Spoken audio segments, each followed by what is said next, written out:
Hi friends, this is Krishna Pardhe and once again you are watching me on your favorite YouTube channel English अध्यापक Krishna sir.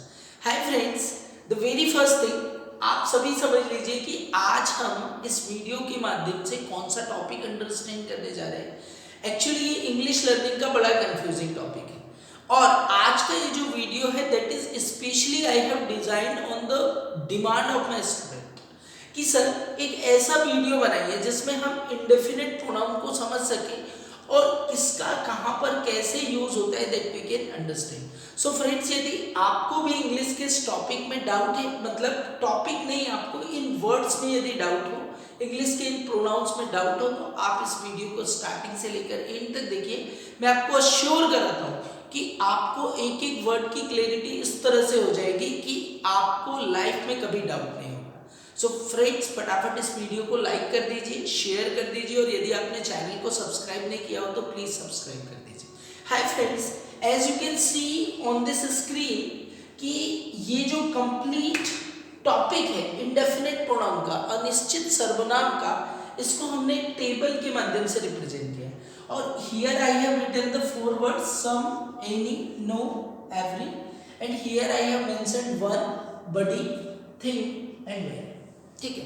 सो सबसे पहले हम इन words को understand करने से पहले एक एक टॉपिक को अच्छे से अंडरस्टैंड करते हैं ताकि आपको इस टॉपिक की पूरी क्लैरिटी हो जाए, इन वर्ड्स की पूरी क्लैरिटी हो जाए। सो द फर्स्ट थिंग कि सम का जो अर्थ होता है डियर कुछ होता है और ये हमेशा पॉजिटिव स्टेटमेंट के साथ यूज किया जाता है। या तो स्टेटमेंट सकारात्मक हो या यदि इंट्रोगेटिव हो तो इंट्रोगेटिव भी कैसा होना चाहिए, पॉजिटिव, जिसमें नॉट ना आए तो उसके साथ हम सम का यूज करें। एनी का यूज हमेशा नेगेटिव एक्सप्रेशन में किया जाएगा। ओके, ऐसे स्टेटमेंट जिसमें नॉट लगा हो उसके साथ हम एनी का यूज करेंगे। एंड वन मोर थिंग कि जब हम कोई क्वेश्चन इस तरह से पूछे कि जब हमें ये पता हो कि यार सामने वाले के पास नहीं होगा या इसका जवाब नहीं आना है, तो नेगेटिव टाइप के लिए हम किसका यूज करेंगे, एनी का। नो का यूज हम जब भी नहीं वाली बात हो तब हम नो का यूज करेंगे। One more thing keep in the mind कि यदि हम नो वन, नो बडी, नथिंग, नोवेयर का यूज करेंगे तो उस स्टेटमेंट में कभी भी नॉट का यूज नहीं करेंगे क्योंकि ऑलरेडी ये नो अपने साथ लेकर है।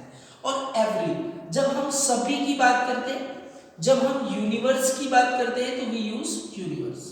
ठीक है। अब इन प्रीफिक्स, अब मैं इनको क्या बोलता हूँ, प्रीफिक्स। इन प्रीफिक्स के माध्यम से जब हमने इसमें ये सफिक्स जोड़े, ओके, जब इन सफिक्स को जोड़ा तो वन का यूज हमेशा हम करेंगे अननोन लोगों के लिए, अननोन पर्सन के लिए, अननोन। बडी का यूज हमेशा हम नोन के लिए करेंगे या एक स्मॉल ग्रुप के लिए बात करेंगे। तो जब हम अननोन लोगों की या यूनिवर्स की बात करें तो उसके आगे प्रीफिक्स वन लगा दिया जाता है और जब हम नोन लोगों की बात करें तो for that we use prefix suffix buddy. ठीक है। थिंग, जब भी हम किसी एब्स्ट्रैक्ट नाउन या नॉन लिविंग थिंग की बात करते हैं तो for that we use suffix thing. And where is the representative of place. ठीक है। अब इनके कॉम्बिनेशन से गाइस, ओके, जब मैंने सम को वन के साथ ऐड किया तो समवन बना, सम को बडी के साथ जोड़ा तो समबडी बना, समथिंग बना, समवेयर बना। इसी तरह से anyone, anything, anybody, anywhere, no one, nobody, nothing, nowhere and everyone, everybody, everything and everywhere. ये सारे वर्ड्स बन गए। अब now I am telling you एक एक का implementation. The very first thing एक बार रिवाइज करते हैं कि सम का यूज पॉजिटिव स्टेटमेंट के साथ, एनी का यूज नेगेटिव स्टेटमेंट या नहीं टाइप के स्टेटमेंट के साथ, नो का यूज ऑलरेडी नहीं हो तब के लिए, एवरी का यूज सभी के लिए। ओके, अब इनके कॉम्बिनेशन से जो वर्ड बनेंगे उनका किस तरह से सेंटेंस में यूज होगा that I am going to tell you. कि जैसे मुझे बोलना है कि someone is calling you, someone is calling you, it means कोई आपको बुला रहा है। अब वो जो, okay, what I am telling कि समवन इज कॉलिंग यू, कोई आपको बुला रहा है। तो वो कौन बुला रहा है यदि मैं उसे जानता तो मैं उसका नाम नहीं ले लेता। ओके, अगर मुझे बोलना है कि किसी ने मेरा पर्स चुरा लिया, तो I will say that someone has stolen my purse. ठीक है, someone has stolen my purse. अब यदि मुझे पता होता कि किसने चुराया तो मैं उससे मांग नहीं लेता। तो जब भी अननोन अज्ञात व्यक्ति किसी ने की बात करनी हो, so what we use someone. ठीक है, now I am moving on somebody. Somebody जब हम किसी ज्ञात के लिए यूज करते हैं तो what I am saying, we use somebody. जैसे मैं बोलूं कि somebody had took my book, somebody has took my book। अब यदि आपकी कोई बुक लेगा तो आपकी क्लास का ही कोई बंदा लेगा, कोई बाहर से आके तो उठा के नहीं लेके जाएगा। तो यहां पर हमें क्या यूज करना है, somebody had took my book। अगर मैं बोलूं कि somebody gave me this pen, somebody gave me this pen, तो जिसने भी मुझे ये पेन दिया होगा वो कहीं ना कहीं मेरे नॉलेज का बंदा होगा, अज्ञात व्यक्ति तो मुझे ला के नहीं दे सकता। तो इन that condition somebody, for known, for unknown someone, for known somebody। अब मुझे बोलना है समथिंग का, समथिंग मतलब कुछ, समथिंग हैज मीनिंग कुछ। जैसे मुझे बोलना है कि उसके साथ कुछ गलत हुआ है, उसके साथ कुछ गलत हुआ है, so something, okay, something is wrong with him, something is wrong with him, उसके साथ कुछ तो गलत हुआ है, something is wrong with him। okay, आपको बोलना है कि मेरे दिमाग में कुछ चल रहा है, तो आप बोलोगे something, okay, is going on in my mind, okay, something is going on in my mind। तो यहां पर हमने किसका यूज कर दिया, something का। अब मैं बोलूं समवेयर, तो समवेयर का यूज हम करते हैं डियर कहीं के अर्थ में या कहीं तो के अर्थ में, कहीं या कहीं तो के अर्थ में हम किसका यूज करते हैं, समवेयर। मैं बोलूं कि I missed, okay, I missed my watch, I missed my watch somewhere, somewhere here, I missed my watch somewhere here, मतलब मैंने यहीं कहीं अपनी घड़ी खोई है, मिल नहीं रही मुझे, I missed my watch somewhere here. Okay, you can say that, मुझे किसी से क्वेश्चन पूछना है कि क्या आप कहीं जा रहे हो, तो I will say that are you going somewhere, are you going somewhere. It means जब मुझे वो व्यक्ति कहीं जाते हुए लग रहा है पर मैं एक बार कंफर्म करना चाह रहा हूँ, मैं उससे सिर्फ बात करना चाह रहा हूँ, तो I use somewhere. So I think you are clarified with the someone, somebody, something and somewhere। Okay, you can take a screenshot of it also। Okay, now I am jumping on clarifying you one more interesting topic and its name is, okay, अब हम इस group की बात करने वाले हैं। Which group? I am talking about anyone। Okay, anyone has the meaning जब हम कोई भी की बात करें बट वो कोई भी हमारा कैसा हो, अननोन हो, तब हम किसकी बात करेंगे, एनीवन। ओके, जैसे मैं बोलूं कि suppose I am speaking in front of thousand of the people, मैं बहुत सारे लोगों को उसमें जानता भी नहीं हूं, तो मैं बोलूं कि anyone has any doubt. Okay, anyone has any doubt, क्या किसी को कोई डाउट है। Okay, you can say that मैंने कोई क्वेश्चन पूछा, कोई जवाब नहीं दे रहा, मैं पूछूं, बोल सकता हूं कि anyone can answer my question, anyone can answer my question. तो इस तरह से हमने किसका यूज कर दिया, anyone, anyone can answer my question, so by this way. Okay, अब मैं बात करता हूं एनीबडी। एनीबडी होता है कोई भी, बट ये कोई भी ज्ञात के लिए होता है ना। अगर मुझे बोलना है कि anybody, anybody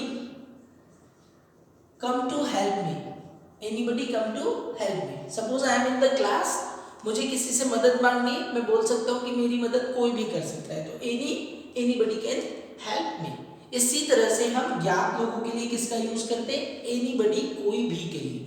one more example I am telling कि anybody, anybody has any doubt, anybody has any doubt, क्या किसी को कोई डाउट है, जिसको भी डाउट हो you can clarify with me, so that is anybody. Now anything, anything that is कुछ भी।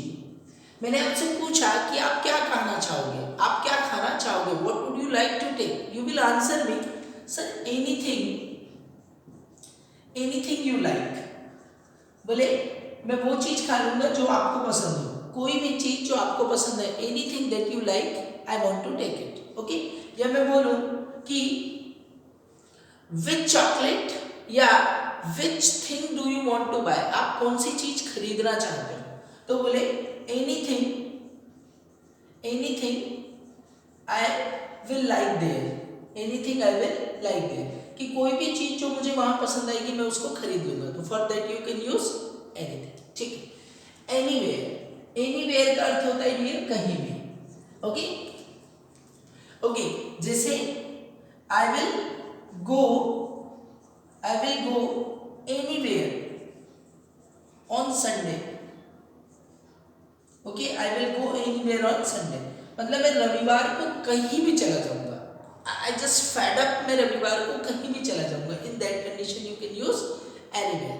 ठीक है, जैसे मैं बोलूं कि okay anywhere have you seen Deepak, anywhere have you seen Deepak, क्या आपने दीपक को कहीं देखा है। Okay, so in that condition you can use anywhere. So this is the difference कि जब कोई भी की बात हो तो वी कैन यूज एनीवन, और जब किसी ने की बात हो तो you will use someone. Clear guys, अब मैं बता रहा हूं द यूज ऑफ नो, कि नो का किस तरह से हम अपनी कम्युनिकेशन में यूज करते हैं। Okay, so the first word is what, no one. Okay, जैसे मैं बोलूं कि I met no one there, I met no one there, अरे मैं वहां गया और मैं किसी से नहीं मिला, किसी से नहीं मतलब कि मुझे किसी से मुलाकात ही नहीं हुई। ओके, अगर मैं बोलूं कि there is no one in the shop, there is no one in the shop, मतलब दुकान में कोई भी नहीं है। अब वो दुकान में कोई कौन है मैं तो जानता भी नहीं, I went first time in that shop, so you can use anyone. Anyone has no one has the meaning कोई नहीं। ठीक है, अगर मुझे बोलना है कि किसी ने मेरे सवाल का जवाब नहीं दिया, it means I am talking about class, तो यहाँ पर मैं नो वन का यूज ना करके किसका यूज करूंगा, नोबडी। ओके, या सपोज मैं अपनी फैमिली की बात कर रहा हूँ कि आज मेरी फैमिली में किसी ने खाना नहीं खाया, तो यहाँ पर फैमिली की बात हो रही है, तो I will say that nobody has taken food, किसी ने भी आज खाना नहीं खाया, तो हम यहाँ किसका यूज कर देंगे, नोबडी का। सो जब भी हमें किसी ने भी नहीं की बात करनी है तो what you will use, nobody. ठीक है, ओके, किसी ने पूछा व्हाट आर यू डूइंग, आप कुछ नहीं कर रहे हो, तो I will say that I am doing nothing, I am doing nothing, मतलब मैं कुछ भी नहीं कर रहा हूँ, आई एम डूइंग नथिंग। तो इस तरह से हम नथिंग का यूज कर देंगे। ठीक है, वन मोर वर्ड इज, जब कुछ नहीं तो हमने किसका यूज कर दिया, नथिंग का। अब nowhere, nowhere will be used for कहीं नहीं। Come guys, simply understand. Okay, किसी ने पूछा कि where are you going, where are you going, so you can answer that nowhere, कहीं तो नहीं जा रहा, कहीं तो नहीं जा रहा। ओके, पापा ने आपको एक सेल खरीदने का बोला था, आपको कहीं नहीं मिला, आप घर जाके क्या जवाब दोगे कि I found your cell nowhere. Okay, I found your cell nowhere, मुझे आपका सेल कहीं भी नहीं मिला, for that I will use nowhere. Okay, now come for the point here, everyone. ठीक है, everyone जब हम सभी की बात करते हैं, जब हम यूनिवर्स की बात करते हैं, इस दुनिया में विद्यमान सभी लोगों की बात करते हैं, या बड़े ग्रुप में सभी लोगों की बात करते हैं, तो we use anyone. Okay, I will tell you one by one, everything will be crystal clear to you. Okay, जैसे मैं बोलूं कि हर एक, जब मैं हर एक की बात करता हूं तो मैं किसकी बात करता हूं, एवरीवन की। जैसे मुझे बोलना है कि सभी को जीने का हक है, so everyone has right to live, हर एक को जीने का हक है, everyone has right to live, हर एक को जीने का हक है। अगर मैं बोलूं कि everyone has faith on God, okay, भगवान पर विश्वास सभी को है, तो इन that condition you can use everyone. Okay, everybody, everybody I am talking about सभी। ओके, अगर मैं बोलूं कि क्लास में आज सभी प्रेजेंट है तो मुझे बोलना पड़ेगा everybody is present in the class. Everybody is present in the class. Class में सभी प्रेजेंट है। ओके, अगर मैं बोलूं कि क्लास में सभी के पास डिक्शनरी है, so everybody, okay, everybody has dictionary. Okay, everybody has dictionary in the class. Class में सभी के पास डिक्शनरी है, everybody has dictionary in the class. ठीक है, the next I am talking about everything. तो एवरीथिंग हम कब यूज करेंगे गाइस? सब कुछ। ओके, जैसे मैं बोलूं कि he has everything, he has everything, उसके पास सब कुछ तो है भाई, ही हैज एवरीथिंग। ओके, सो इस तरह से हम एवरीथिंग। ओके, अगर मैं बोलूं कि everything I had, I lost. Okay, मेरे पास सब कुछ था पर मेरा सब कुछ चला गया। In that condition you can use everything. Okay, everywhere, हर जगह, सभी जगह की जब बात हो तो यू विल यूज एवरीवेयर। मैं बोलूं कि God is, okay, God is present, God is present everywhere, God is present everywhere. So I think guys I am able to clarify all your doubts regarding indefinite pronouns। ठीक है, तो यदि आपको इस topic में किसी भी तरह का डाउट रहता है, अगर आपको कोई भी वर्ड क्लियर नहीं होता है तो kindly mention in the comment. और यदि आपको वीडियो पसंद आया हो फ्रेंड्स तो लाइक करिए, शेयर करिए, इस चैनल को सब्सक्राइब कीजिए। और वन मोर थिंग कि यदि आपको अच्छा लगा हो तो कमेंट में मेंशन जरूर कीजिए कि सर आपके एफर्ट्स हमारे किसी काम आए। नेक्स्ट वीडियो में फिर मिलेंगे दोस्तों, तब तक के लिए गुड बाय, बाय बाय।